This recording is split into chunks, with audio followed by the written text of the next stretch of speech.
The champagne soaked into my designer dress as I hit the marble floor of the Anderson mansion. Richard Anderson, my father-in-law, towered over me, his face red with rage and expensive scotch. Behind him, dozens of New York's elite pretended not to stare while hanging on to every word of the unfolding drama. "You think we don't know what you're doing?" he snarled, pointing an accusing finger. "Using my son to climb the social ladder? Gold digging your way into our family?" I could see James, my husband of 2 years, frozen in place near the grand staircase. His face was a mask of conflict, torn between defending me and standing up to his father, the man who controlled every aspect of his life through the family's wealth.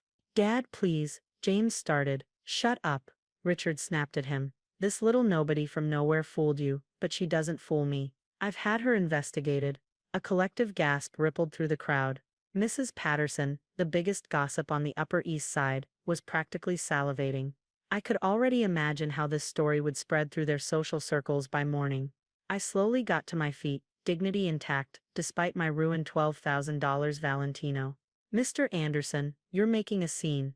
"A scene?" He laughed bitterly. "You want a scene? How about I tell everyone here how you grew up in a trailer park, how your mother was a waitress, how you changed your name from Mary Beth Jenkins to Marina Bennett to sound more sophisticated."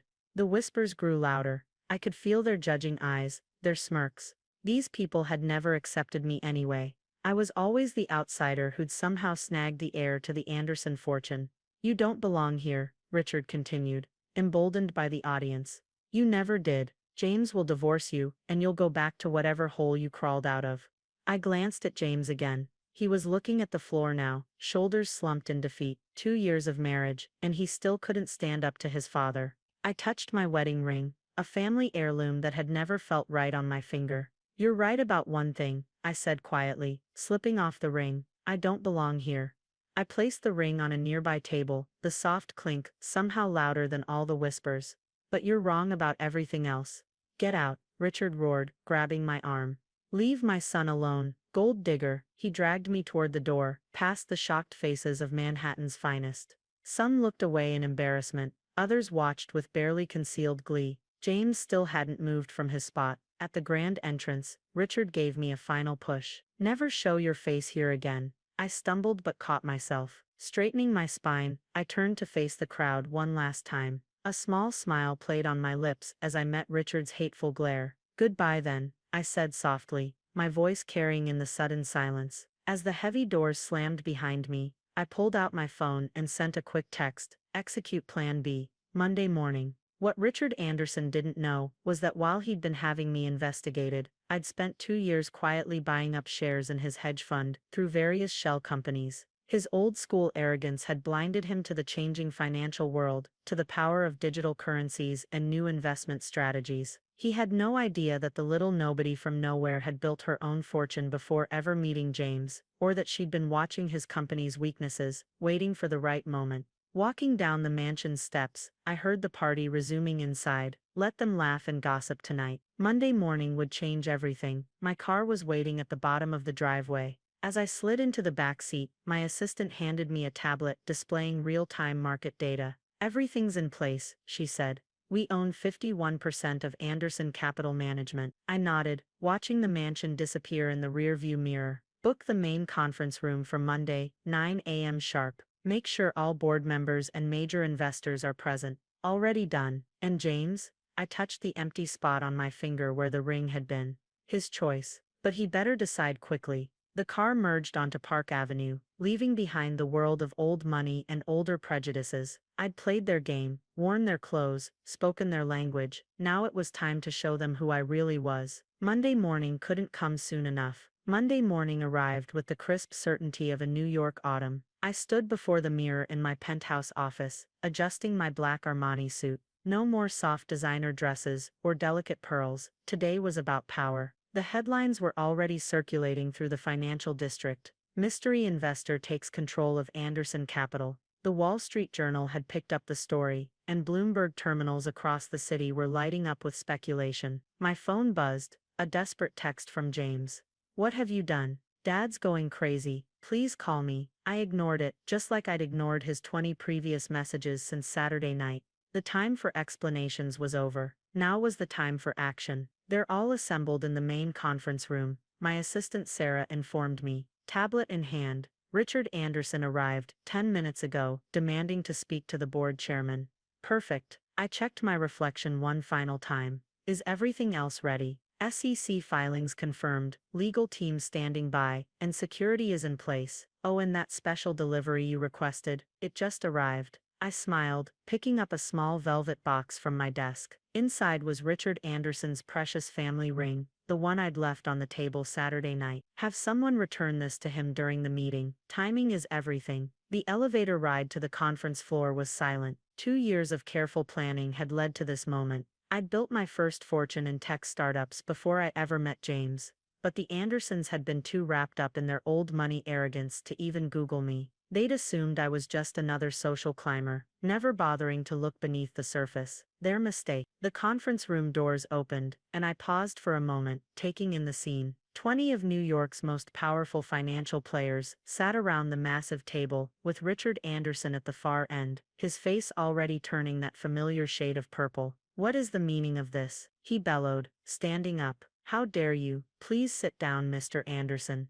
I cut him off, my voice carrying across the room. This is still a professional meeting. Professional? You've somehow manipulated your way into controlling shares of my company. And your company? I raised an eyebrow, taking my seat at the head of the table. I think you'll find that ownership has changed. Sarah, please distribute the documents. My assistant moved around the room, placing folders in front of each board member. Richard snatched his copy, flipping through pages with trembling hands. This is impossible, he whispered, then louder. This is fraud. Every transaction is fully documented and SEC compliant, I replied calmly. While you were busy investigating my childhood in Oklahoma, you missed the fact that I founded and sold 3 tech companies before age 30. My net worth was higher than James's when we met. The board members were quickly putting the pieces together, their expressions shifting from confusion to recognition to calculation. These were survivors, after all. They knew which way the wind was blowing. Speaking of James, I continued, he's welcome to keep his position in the company, provided he can actually make decisions without running to Daddy first. As if on cue, the conference room door opened, and James walked in. He looked like he hadn't slept, his usual polished appearance slightly rumpled.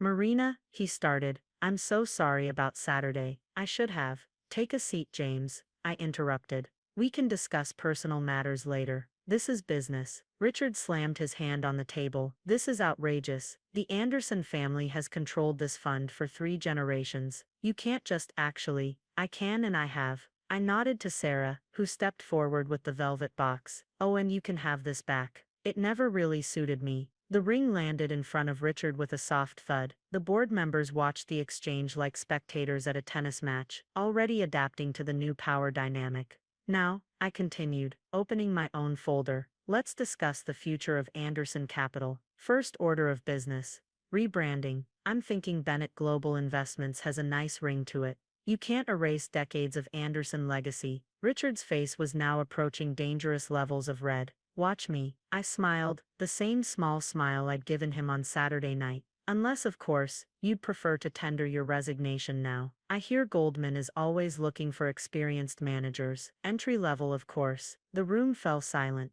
Even Richard seemed to deflate, the fight draining from him as reality set in. James kept looking between his father and me, still processing the shift in his world. All those in favor of the rebranding, please raise your hands, I said. Hands went up around the table, first tentatively, then with more confidence. Money respects money, after all, regardless of where it comes from. Wonderful. I stood up, smoothing my jacket. Sarah will coordinate with each department head for the transition. Mr. Anderson, security will escort you to clear out your office. As Richard was led out, muttering threats about lawyers, I caught James's eye. He looked lost, stuck between his father's world and mine. Coming, honey? I asked, gathering my papers. We have a lot to discuss. The Anderson era was over. The time of the girl from nowhere had begun. The next few weeks transformed Anderson Capital into something entirely new. The old brass nameplates came down, replaced by sleek digital displays, bearing the Bennett Global logo.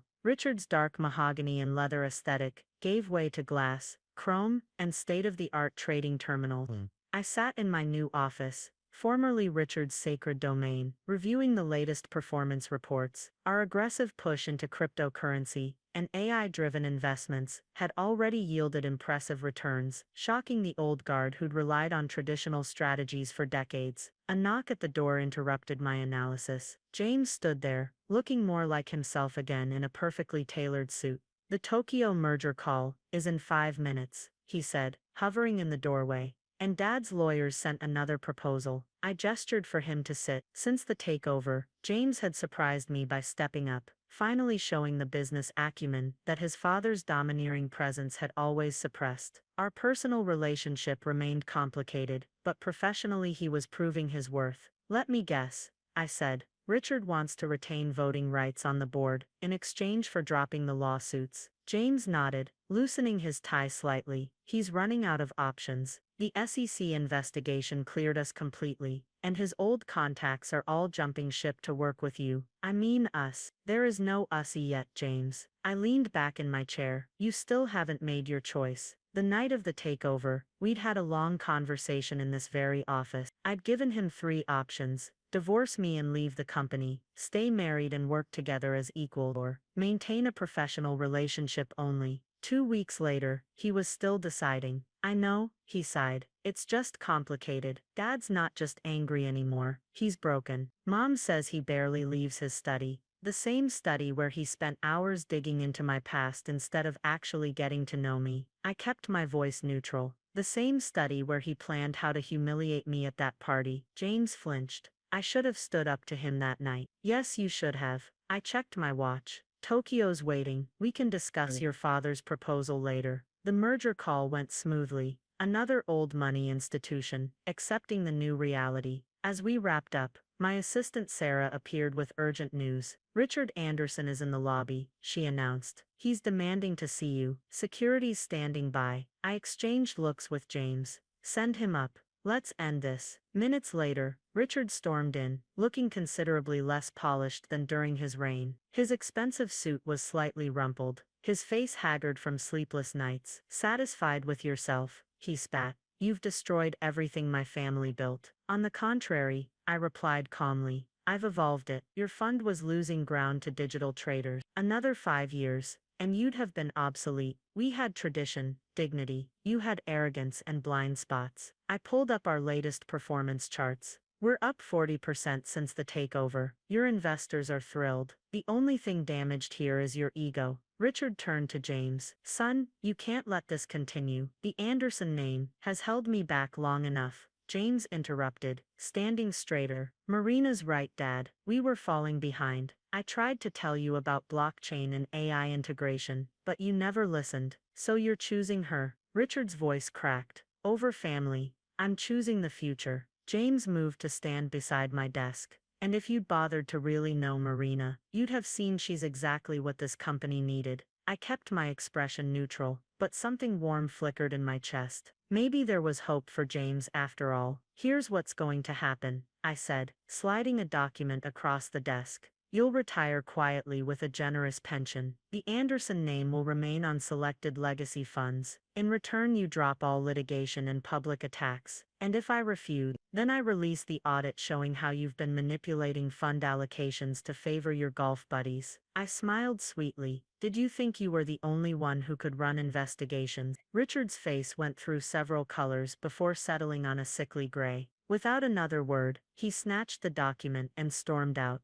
After he left, James turned to me. "I've made my decision. Oh, I want to stay, both in the company and with you, if you'll have me." I studied him carefully. No more running to Daddy. No more hiding behind family traditions. No more hiding, he promised. "I've seen what real strength looks like these past weeks. I want to be part of it." I stood up, straightening his slightly loosened tie. "Then prove it. The Singapore office needs restructuring. Take charge of it. No input from me or your father. Show me what James Anderson can do when he stands on his own." He caught my hand as I fixed his tie. "What about us? Our marriage? Let's see how Singapore goes first." I stepped back. "Earn your place in this company, and we'll talk about earning your place back in my life." James nodded, understanding the challenge. As he left to prepare for his Singapore mission, I turned to watch the sunset over Manhattan. The girl from nowhere had claimed her throne, but the story wasn't over yet.